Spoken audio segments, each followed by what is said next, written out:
Welcome to the WanderLearn podcast. I'm your host, Francis Tapon, and I am almost in tears right now. Why? Because I recorded nearly 3 hours of conversation with Sim Blanchard just about a month ago, and I accidentally deleted them. I am right now using all the powers I can to recover these deleted files. I know exactly which SD card used to have them. I can't seem to pull them off of my hard disk either. Trying to recover them on both mediums, and I'm being unsuccessful. It's 3 hours of great conversation. They would have made 2 awesome podcasts, and I'm really sad about it. So instead, what I'm going to do is I'm going to read an article that has 125,000 views on my website. It's one of my most popular articles. It's called How Can You Afford to Travel the World? This one is indicative of the classic email I get, which is, Greetings, Mr. Tapon. We share the same dream of traveling the world. This is exactly what I want to do. My question is, how do you afford it? Truly, you must be wealthy to be able to do this. Any advice on how I may follow suit? 22-year-old named Jonathan who sent that question. So I've gotten this question so many times that I finally decided I'm going to write a long article to address it. I will read it to you now because, well, it's still a popular topic. So here we go. Dear Jonathan, although you need money to travel the world, you need much less than most people think, especially if you learn how to travel frugally. Many tourists I see when I travel the world are in their 20s, hardly rich people. If they can afford to travel far and wide, so can you. It's easy to conclude that there is only one factor in being able to travel, which is how much money you make or how much money you have. In fact, there are 2 factors in the travel equation. And the equation is how much you can travel equals your savings minus your travel cost. So that is the equation. So now let's break down those 2 factors of your savings minus your travel cost. Okay. Number 1, your savings. Savings is made up of 2 components as well. Savings equals your income minus your expenses. Unless you live in a low-income country, it's easy to make a lot of money. In America, for instance, you can be a waiter and make over $40,000 a year. But that's nothing, some cried. Well, hold on. That depends on what you do on the other side of the equation, which is expenses. We often think that we must live in a posh home, eat out often, and wear fashionable clothes. Having walked across America 4 times, sleeping under a tarp the whole time, I can promise you that you need very little to be happy.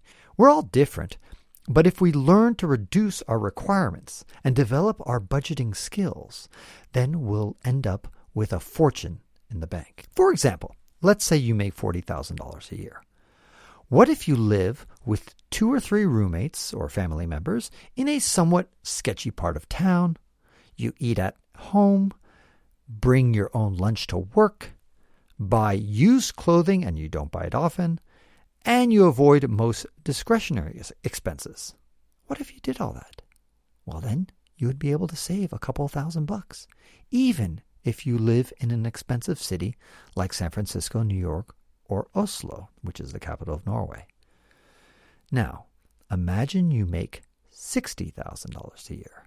Imagine still living like you're only making $40,000 a year.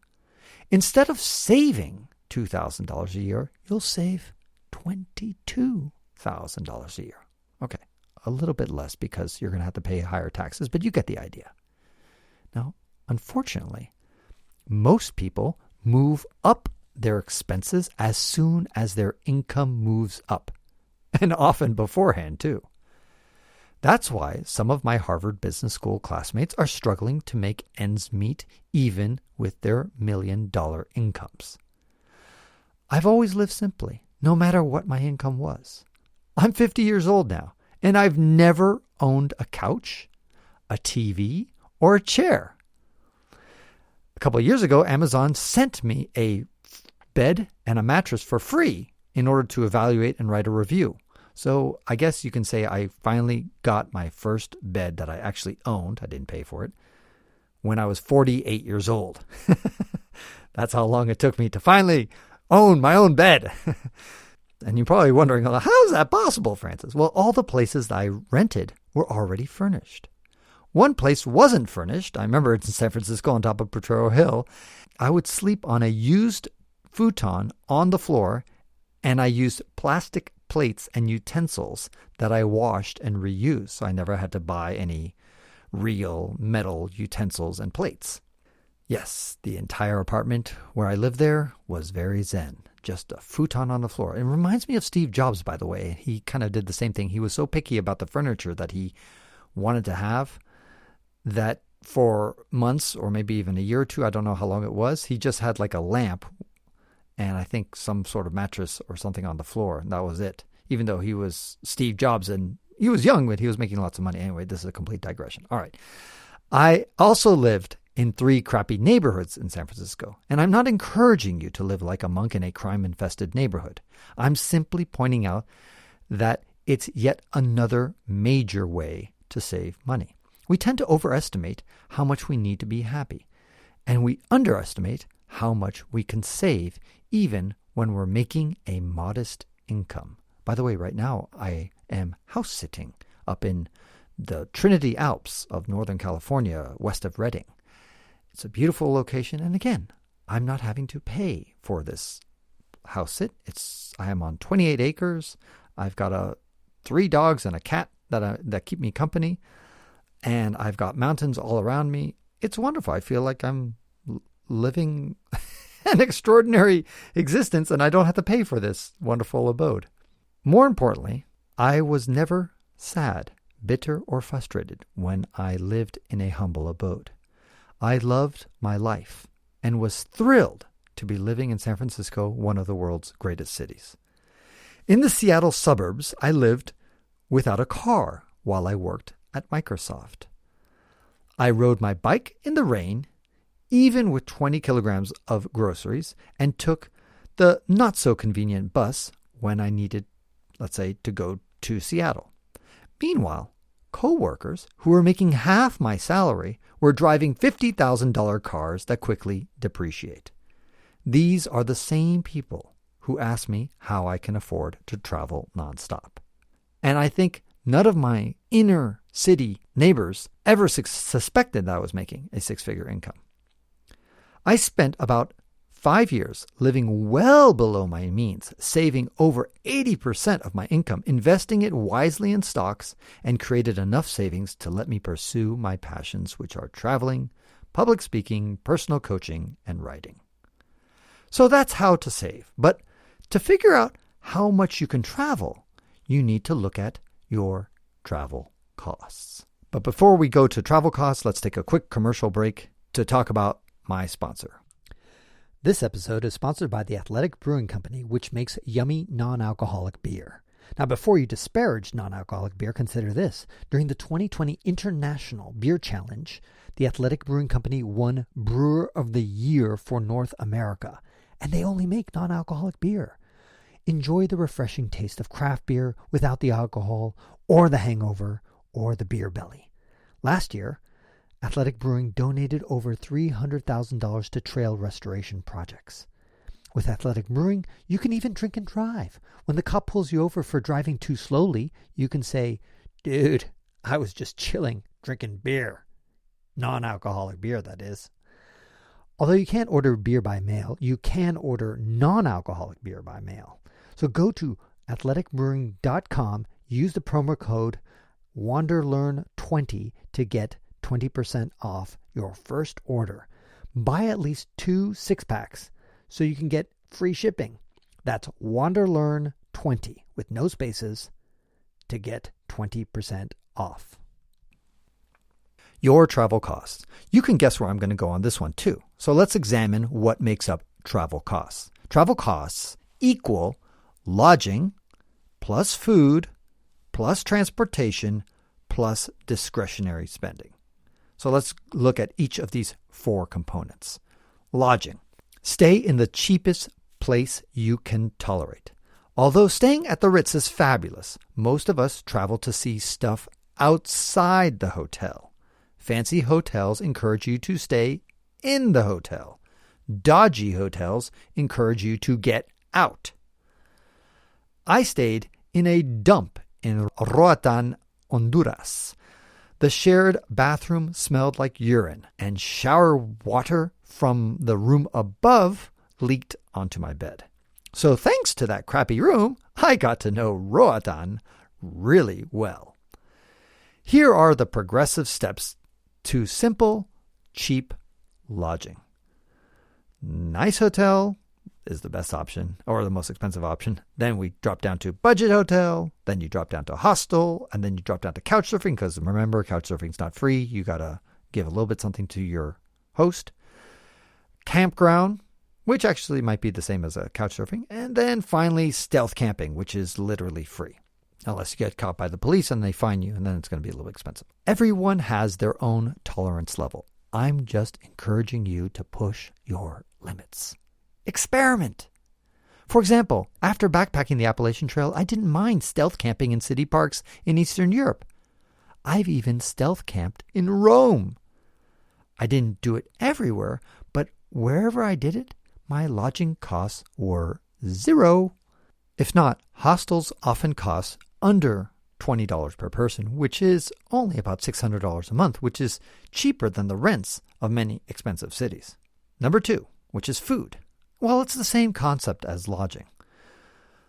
Of course, trying the local cuisine is part of traveling, but that doesn't mean you have to go to a 4-star restaurant. In fact, most 4-star restaurants don't even serve traditional local dishes, but instead they serve fancy stuff that a local wouldn't recognize. Street vendors sell local dishes, and they're not as sketchy as you might think. It's also fun to stop at a grocery store and see the products that you can buy that you don't have back at home. I usually buy bread, cheese, tomatoes, avocado, yogurt, granola, carrots, broccoli, and lots of fruit. As a result, my food costs are minimal and my nutrition is high. Transportation, the third component. Learn to travel simply and bring a book or an audiobook for when you are not enjoying the countryside or you're waiting at a depot. Step down the luxury ladder. At the top of the luxury ladder is a plane. Then it drops down to a car, either whether it be a rental or a taxi. Then it drops down further down to a train, then a bus. And then finally, at the lowest level is hitchhiking. I suppose some people would throw in being a hobo on a train and jumping on that, but that is illegal to do that, so I'm not going to encourage that. But hitchhiking is sometimes illegal, but usually not. Okay. You don't just save money as you opt for the more simple transportation method, but you also get to know the locals, which presumably is one of the reasons you like to travel. You experience how real people are, the way they live, and you're often forced to learn some words in the local language. Aren't these the reason you love to travel? Discretionary, which is the final and the fourth part of the spending equation. Museums, performances, souvenirs, and clothes are all examples of discretionary spending. As usual, we all have our own priorities and thresholds. Just try to minimize your discretionary spending if your goal is to travel as far and as long as possible. And by the way, as a little aside to this thing, I sometimes see people going a little bit overboard on this advice, and that they might go to Paris and not go to the Louvre, or they are in Moscow and not go to the Bolshoi Theater. Back when I went to the Bolshoi Theater, it was only $10, and that was because the ruble was very weak. Well, even if you go to New York and not see a Broadway musical, which, by the way, you can go to these tickets, half-price tickets that are sold in Times Square and somewhere else in New York, you can get deals and experience the Broadway show of New York. So sometimes people go a little bit too gung-ho and overboard, like, I'm going to go to Italy and I'm not going to step into a single museum, or I'm not going to have a restaurant meal anywhere in Italy. So at some point, you could go a little bit too far on this little advice. So I would say, if you are the type of person who tends to go overboard on discretionary spending, this is something that you might want to consider to scale that back a bit, because that could allow you to travel for a longer period of time. In short, by keeping your travel expenses down, you can make $10,000 of savings take you on nearly 1 year of non-stop travel. And as we mentioned in the savings section, it's not hard to save $10,000 even when you make a moderate salary. If you save $50,000 a year, that's several years of ultra-budget travel. By the way, as an aside, I traveled throughout Africa, including buying a car. In fact, I bought 2 cars for about $110,000 for 5 years. That's very little money. It's less than $25,000 a year, which is certainly what most people spend, a lot more than that in high-income countries. And I was traveling all over the place. And so you can really, really stretch your money. Okay, traveling the world with a family. Some who have a family tell me, well, that's all great for someone like you, Francis, who doesn't have children, but you can't do this if you have kids. Although I admit that I'm no expert in raising children, most of my friends have kids, and I have also babysat a few times. So I'm not completely clueless. I admit that families have extra expenses that chew into any potential savings. Obviously, if you have young children, you probably shouldn't live in the ghetto if you can avoid it. Nor is it practical for a family of 4 to stealth camp in a park in Bucharest. However, it's also true that most American families have enormous houses when most of the world packs a family of 4 in less than 1 or 2 rooms. Furthermore, quote-unquote bad neighborhoods aren't usually that bad. Most families spend way more than necessary. Even families with minimal incomes can sock away thousands of dollars a year. Moreover, you can't say that kids don't give you enough freedom to travel, since most kids have 4 months off per year. Many families also experience some degree of economies of scale that single people can only achieve if they live with roommates. Finally, most have families in their 30s to 40s and 50s. That's when most people are having their families, in that age range, which is typically when people earn their highest salaries. A 25-year-old can only dream of making what somebody who is 45 years old makes. My point is that families can apply the basic ideas I've outlined here to pursue their travel dreams. They may not travel as far or as long as a childless person, but they can certainly downsize, live simply, and travel frugally. Yes, even if you have a family, you can explore the world. At this point, I'm taking an aside and mention that you should listen to my podcast where a family of 7 was traveling all around the world. Just search for it in my WanderLearn podcast, and you'll see Global Teen Adventures. Search for that, or Family of 7. You'll find it. I also encourage you to read Chapter 2 of Hike Your Own Hike. I've spent 1/7 of my book, Hike Your Own Hike, 7 Life Lessons from Backpacking Across America, detailing ways to manage your fiscal life. I encourage you to buy the book to learn to get the most out of your finances and get the most out of life itself. And now we come to the conclusion. Traveling the world isn't as costly as you think. You can buy a round-trip ticket to most places on this planet for less than $1,000. Once you're there, you can take public transportation, stay at cheap accommodations, eat simply, and still enjoy many of the attractions while spending under $60 a day, even in the most expensive cities in the world. Frugal travelers can travel on less than half of that. Budget wanderers often discover that their costs of living on the road are often lower than at home. And if you sublet your apartment or rent out your house, you can cover your home costs so that you can travel for months. Furthermore, being frugal doesn't mean you shouldn't be generous. For example, I pinch pennies when I travel, but I donate half of my book's royalty to America's National Scenic Trails. I may hitchhike, but I always offer money to whoever picks me up. 90% of them refuse, but they thank me for the offer. I may couch surf, but I give my hosts gifts and I help them clean the kitchen. If you're tight on cash, look for non-monetary ways to give back. Babysit your friends' kids for free. Help clean up a beach. Assist someone who is moving out. Host a stranger in your house, especially if he's a smelly thru-hiker. Finally, Be aware of upgrading your life too quickly. I discuss this in my book. Once you raise your standard of living, it's hard to go back. In conclusion, live below your means, travel below your means, hike your own hike, and wander and learn. And that concludes this episode of the WanderLearn podcast, where we explore travel, technology, and transformation. If you'd like to see the show notes with links to what we talked about, or if you'd like to comment on the show, or if you'd like to ask me a question, then go to WanderLearn.com and click on this episode.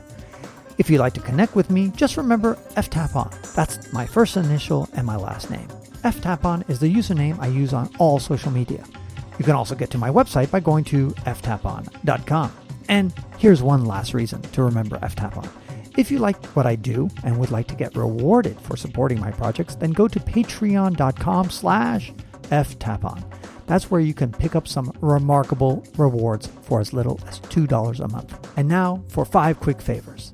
Number 1, subscribe to the WanderLearn podcast. 2, download it. 3, share it. 4, review it somewhere.